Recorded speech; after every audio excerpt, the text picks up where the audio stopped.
Chapter 22. Maria's body had tumbled stiffly into the harsh glare of a spotlight. Before Claudia could turn away and cover her face, she saw that Maria's skin was purple.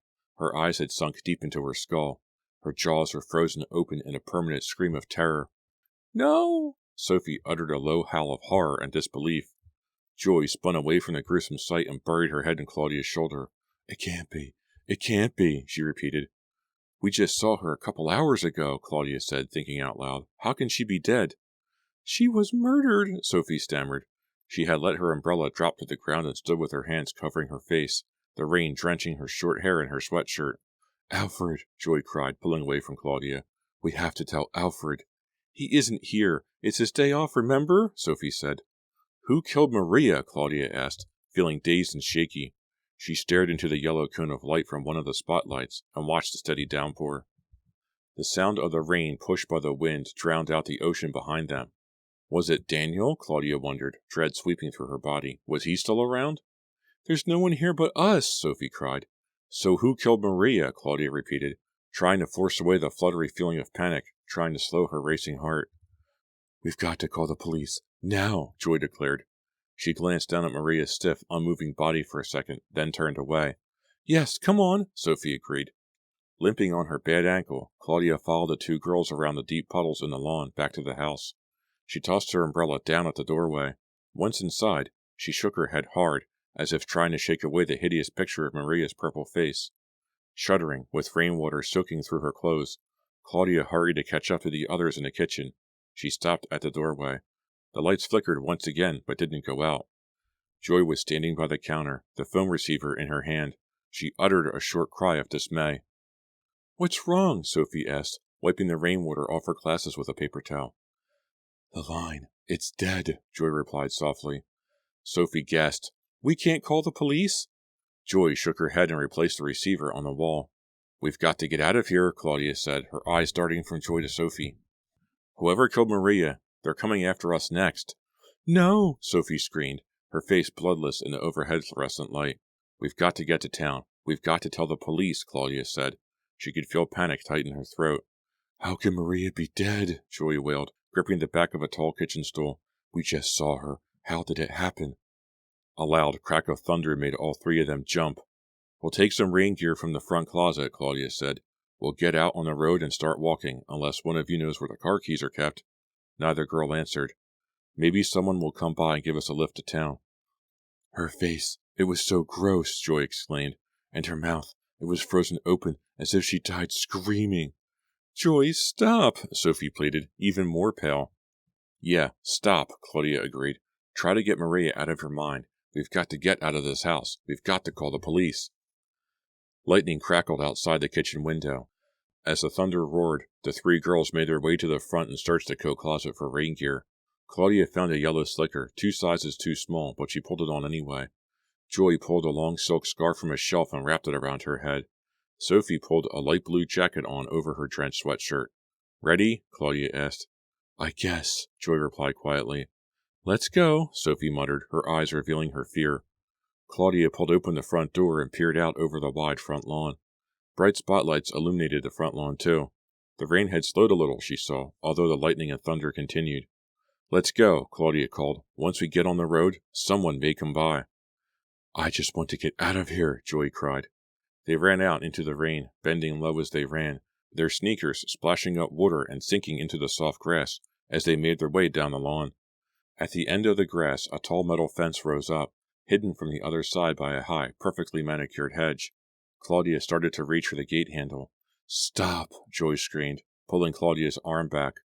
Joy pulled off the scarf she had taken from the coat closet and tossed it at the gate. Sparks flew as electricity plastered the scarf against the fence. "Oh, wow, I forgot," Claudia cried. She turned to Joy. "Thanks." "Now what?" Sophie cried miserably. "Now what do we do? We don't know where the controls to the fence are." "We're trapped," Joy muttered. "We can't get out," Claudia agreed, staring hard at the electrified fence. "We're trapped here until it shuts off in the morning." "But what about the killer?" Sophie stammered. Chapter 23. The rain shimmered down like silver coins in the bright spotlights. Lightning streaked high over their heads. "We have to find the controls," Joy said breathlessly. There's got to be a way to shut off the fence. But it's all automatic, remember? Sophie said in a tight voice. Drops of rainwater shone on her glasses. It's on a timer. Then we've got to find the timer, Joy replied. It's probably in the basement, Claudia said with a shiver. I'm not going in the basement, Sophie shrieked. No way. Claudia had an idea. I bet we can shut off the fence and back, she told them. There's some kind of switch near the gate that leads down to the beach. I remember seeing Maria pull it. Near the control pad you have to push to open the gate. You mean we should go down to the ocean? Sophie demanded shrilly. In this storm? No, Claudia told her, holding the yellow slicker over her head. We just go out, go through the gate. Once we're on the other side of the house, we can follow it around the side of the house and head back to the front. Yes, Joyce said. That sounds good. You're sure we can shut off the gate and back? Sophie demanded skeptically. I'm not sure, but we can try, Claudia said. Bending low against the driving rain, they made their way around the side of the house, their sneakers sinking deeply into the soft mud as they walked. Joy slipped and fell against the house, but quickly pushed herself up and regained her balance. The back of the house came into view. Rain splattered noisily against the flagstone terrace. Water poured out like a waterfall from the gutter. Do we have to go by the shed? Sophie asked in a tiny voice. No, we can go on the other side of the guest house, Claudia told her. Her legs were burning with pain again, and she felt an agonizing jolt every time she stepped down on her foot. Joy said something, but her words were muffled by the roar of the rain. They were nearly to the guest house when a figure stepped out into the glare of the spotlight. Oh! Claudia cried out in surprise. All three girls froze. The figure wore a trench coat pulled tight at the waist. A wide-brimmed straw hat covered her head, throwing her face into shadow. What was that gleaming object she was raising in her hand, Claudia wondered. Was it a pistol? She pulled the brim of the hat back and revealed her face. Her cold blue eyes reflected the spotlight as she glared angrily at the three girls. Maria, Joy managed to choke out. But, Maria, you're dead. Chapter 24. They backed out of the rain and under an overhang of the sloping guest house roof. The pistol continued to gleam in the bright light. Maria raised it to her waist. Surprised, huh? She asked bitterly. We saw your body in the shed, Claudia managed to choke out. We thought... A bitter smile formed on Maria's lips. Well, Claudia, you're the one who believes in ghosts? I guess I'm a ghost too? Claudia took a step toward Maria. The gun, she began, staring hard at it, feeling cold fear sweep over her. Thunder roared over the ocean. Wind pushed the rain against their backs. You all look so confused, Maria observed, the bitter smile still playing over her lips. Her blue eyes sparkled in the rain-filled light. We're so glad you're alive, Joy cried. But Maria isn't alive, came the startling, even-toned reply. Maria is dead. I killed her a week ago, before you even arrived. Huh? Claudia cried out. Joy uttered a cry of surprise. Sophie remained frozen, her eyes on the gleaming silver pistol. Maria's been dead for a week? Couldn't you tell by the smell? Then, Claudia started. Her legs suddenly felt weak, and she could feel the blood pulsing at her temples. That's right, I'm not Maria, I'm Allison. She tossed a straw hat into the rain. Her blonde hair fell wildly about her face. Her eyes burned into Claudia's. I'm Allison, back from the dead, and now Maria's the one who's dead? Surprise, surprise! Claudia and the other two girls stared at Allison in silent shock. No one moved. The spotlights flickered. Allison gripped the pistol tightly, aiming it at Joy. You all look so confused, Allison said, shouting over the rain. Not like at camp, where you thought you knew it all? She uttered the words slowly, bitterly. But, Allison, Claudia started. Perhaps you'd like me to clear up your confusion, Allison continued, ignoring her. Maria didn't know I was alive. Maria thought her poor sister had died in the gorge. She didn't know I was alive until I showed up here last week and killed her. But why? Joy interrupted in a high-pitched voice. Why did you kill Maria? Because she watched me fall into the gorge? After you three ran away? Maria's face was the last face I saw, staring at me from the edge of the woods, staring at me with a smile. No, Claudia cried. She couldn't. Maria was smiling, Allison shouted, brandishing the pistol. She didn't care about me. No one in my family cared if I lived or died. No one cared about me. So when a family pulled me out of the river, all broken and beat up and half drowned, and they were so nice, so caring, I decided to stay with them. I pretended to have amnesia. You what? Joy interrupted, gaping at Allison in disbelief. I pretended that I lost my memory, Allison cried. so I wouldn't have to go back to my disgusting family. I decided this was my chance to start a new life, to be with a happy family, so I pretended I didn't know who I was and I stayed with them. But what do you want with us? Why are you doing this? Claudia stammered. Because the hatred built up, Allison shouted bitterly. My anger didn't go away. Over the past year it grew. I couldn't get Maria's smile out of my mind, that horrible smile as I fell off the log. I knew I had to come back and kill her. I made my way back here, not knowing what I'd find, Allison continued. Mom and Dad were away, of course. They always are. I hid in the pantry. I heard Maria talking with Alfred, telling him she had invited you three for a camp reunion. Allison grinned. Perfect timing on my part. I killed Maria, hid her body in the shed and took her place. Poor nearsighted Alfred didn't have a clue, and now here we are, girls, having our gala camp reunion. Are you enjoying it so far? Allison, put down the gun, please, Claudia pleaded. No way. Allison's grin faded. The hand holding the pistol trembled. Allison, listen, Claudia began. You shouldn't have let me fall, Allison cried with a surge of emotion. You shouldn't have run away. You should have helped me. One of you should have helped me. One of you should have cared about me just a little. With a loud sob, she pointed the gun from girl to girl. Okay, I guess the party's over. It's been great, really? Allison, stop, we'll help you. We care about you, Joy cried, her eyes on the pistol. This time it's my turn, Allison said, ignoring Joy's plea. This time I get to stand and watch while you die? She narrowed her eyes, her jaw set hard. Who wants to die first? How about you, Claudia?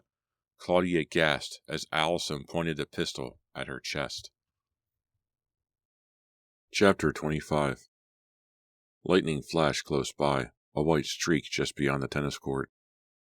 Claudia heard a pop as the lightning struck the ground. She cried out, thinking she'd been shot. Thunder shook the ground. Claudia brushed her wet hair off her forehead and stared at the raised pistol quivering in Allison's hand. And as she stared, the door to the guest house swung open. Oh! Claudia's cry made everyone turn. A dark, hooded figure stepped out of the guest house and into the light. Squinting through the rain, Claudia saw that the hood was part of a dark blue plastic windbreaker worn over dark jeans. A gust of wind tossed the hood off his head.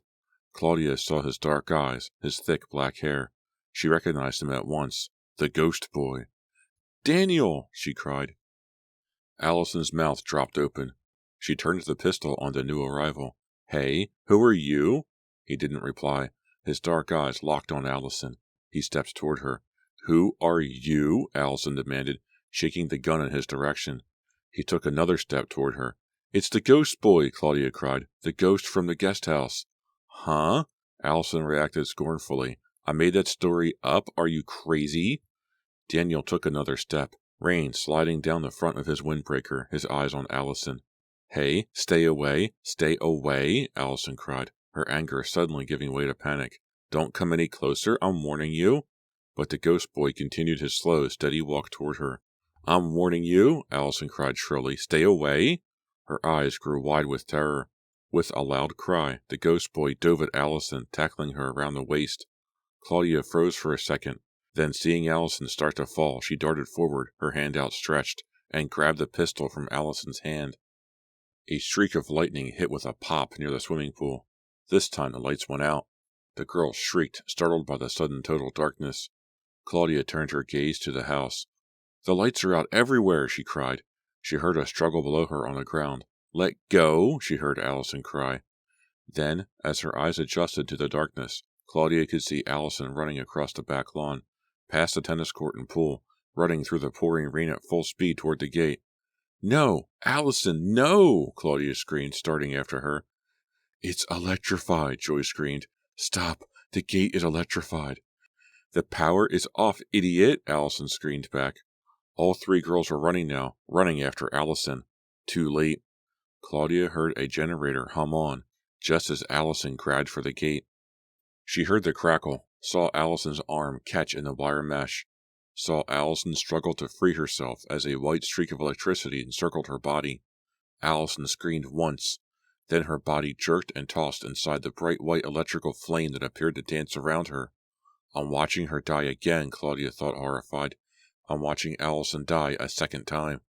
A jolt of current shot Allison off the fence. her body sprawling face down in the muddy ground, twitching, then still. By the time the girls knelt beside her, Allison was dead. The bright spotlights flickered on. The wet grass sparkled green again. Claudia stared down at Allison. Allison, who was so frail and tiny, her blonde hair, matted flat to her head, shone golden under the harsh light. She was so pretty, Claudia thought, so pretty. How horrible to hate your family, to want to forget them. What a horrible life Allison had. Claudia glanced toward the house and gasped. She had forgotten all about the ghost boy. He was advancing toward the three girls, his dark eyes trained on them in an eerie stare. Chapter 26. Is she dead? The boy asked, staring down at Allison's body. Claudia nodded, her eyes trained on him as he advanced. Yeah. Behind her, Sophie and Joy were hugging, trying to comfort each other from the horrors of this night. Who are you? What are you doing here? Claudia demanded, rising to her feet, pushing her soaked hair off her forehead. I'm not a ghost, he replied, a grim smile forming on his handsome face. I told you, my name is Daniel. Daniel who? Claudia asked suspiciously. Joy and Sophie turned to listen. Daniel Ryan, he replied, standing beside Claudia. I'm Alfred's son. The three girls reacted with surprise. Daniel pointed to the guest house.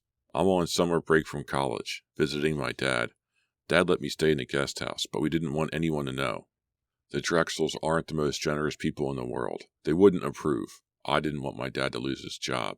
He turned to Claudia. That's why I've been so mysterious. Sorry. That's okay, Claudia replied softly, feeling relieved. The rain is slowing. Maybe the phones are working again, Joy said. We better try to call the police, Sophie said. Joy and Sophie began jogging toward the house, their sneakers splashing through the marshy lawn. Claudia lingered behind. She raised her eyes at Daniel's. Now both sisters are dead, Claudia said sadly, shaking her head. Daniel put a comforting arm around her shoulders. It's a horrible night. A horrible night, he muttered. Claudia nodded in silent agreement. Did you really believe I was a ghost? He asked, pulling her nearer. Maybe, she replied softly. He smiled. How can I prove I'm not a ghost? He asked, his dark eyes lighting up. Claudia raised her face to his and kissed him. You passed the test. You're not a ghost, she told him. Now, let's get out of this rain. Walking side by side, they made their way to the house. This has been a Nightfall Audiobooks production of Sunburn by R.L. Stine, a Fear Street novel, Book 19. Hi, this is Chris with Nightfall Audiobooks, and thank you for joining me for my production of Sunburn by R.L. Stine from the Fear Street series. I don't know what to make of this book. It's called Sunburn, and it shows someone face down with a terrible sunburn and another girl screaming on the cover, but then it's really about Claudia getting buried in the sand and left there, presumably to die, and getting a horrible sunburn on her face. I mean, it's part of the story, but if her sunburn was that bad, she probably should have gone to the ER. So instead, she just puts on aloe vera gel to soothe it and to calm the burn, and that's it. She kind of ignores all sun safety from that point on, with the exception of the water skiing parts, where she's wearing layers and a hat and stuff. She goes running on a beach, gets attacked by the dog, and she's walking around town on the boardwalk with Daniel, nothing on. After Daniel rescues her, she takes a hot bath. You wouldn't do that. The hot water would just irritate the crap out of your sunburn. That steam would rise up, hit your face, you would jump out of that bath. I don't understand what's happening with this story. The sunburn part aside, and how it's very inconsistent with Claudia's attention to it, and she's like, oh no, it's going to blister, then you should definitely be in the ER. Definitely. Getting some kind of antibiotic, getting some kind of steroid cream or some kind of something to take care of that properly. So these four girls, Maria, Sophie, Joy, and Claudia, were all in a camp together for about 3 weeks a year ago, and Maria decided that she was bored and lonely this summer, so she writes them all letters and invites them to her house for a week while her parents are out of town, so she's not lonely. But it's not Maria, it's really her sister, Allison. So the three girls leave Allison to die because of a dumb dare, but she doesn't die. She goes ahead and she kills Maria and then takes Maria's place. So you mean to tell me that these three girls don't have the power of observation? They can't tell that Maria and Allison aren't different people? They forgot what she looked like and sounded like? I mean, I've seen sisters that are, sisters. They look completely different depending on their genes and how it was figured out when they were born. Sometimes they have different hair colors. Sometimes they have different eye colors. This is basic genetics. So all three of these girls did not realize that Maria wasn't Allison from the beginning? That's weird, and that's a strong oversight. I understand that R.L. Stine really wanted to have that twist at the end, but if they were twin sisters, that would make more sense. It really would. Instead, it's, I'm the dead sister, and I killed my other sister, so I'm going to kill you now, because you left me to die. I mean, the motivation's there, I understand that. I don't understand how Joy, Sophie, and Claudia didn't just flat out know that that wasn't Maria and that it was somebody else entirely. Daniel being Alfred's son makes sense because Claudia saw a light on in a guest house, and then Alfred even covers and says, hey man, no one's been in there for weeks, I don't know what you're talking about, but he continues to clean it every week, which makes no sense. But it does explain how Daniel knew how to turn off the security systems and things like that, and get into and get on the grounds without anybody knowing about it. And it also explains how he was able to move around the property unnoticed because he knew his way around. So he could just come and go and vanish as he pleased. So that makes sense. Daniel's fine. Oh, the electrified fence at the end, that really got me. Because it really depends on how it's wired. But usually, if you have a generator, you don't have the generator supply power to a defense system like that. You would probably turn the cameras on, but the fence would go down. Generators don't usually supply power to the entire house, especially electrified fences. Again, because of the voltage needed to power those fences. Generators are usually for refrigerators and basic lights, and that's it. And that's because of the size of the generator and the fuel tank, the sheer cost involved with running a generator. I don't care if these people were extremely rich or not. They probably had an electrician come in and say, hey, you should have these lights on working in the house off the generator circuit and the refrigerator, and that's all. And I don't think they would have said, how about the electrified fence? And I don't think the electrician would have said, yeah, that's crucial. It's very strange. And I get it, it's a plot point. I know why that had to be there. Allison goes to run away. The generator kicks on. The fence becomes electrified. She hits the fence, becomes electrocuted. And then she dies. And then everyone's like, oh, well, she's dead. Let's call the police. And then Claudia and Daniel make out, and that's the end of the story. Do I recommend this story? Maybe. It's a thought experiment. It really is. There's some huge, huge logic holes in this story. Maybe it's a 6 out of 10. If you want to read an R.L. Stine story that's kind of off the rails and doesn't really follow any kind of logical flow or train of thought, this is a great story. This is also a Fear Street story that doesn't take place anywhere near Fear Street. Claudia lives on Fear Street. She was there for like a page and a half, and that was it. So this is the same kind of idea as High Tide and Goodnight Kiss, where it's a Fear Street story, but it takes place away from Fear Street. Ski Weekend does this too, come to think of it. Would I read this again? Probably not. It's just too kooky. It's too strange. It doesn't follow any kind of really good logical flow. I'm not sorry I read it. I never am. I like reading all these books.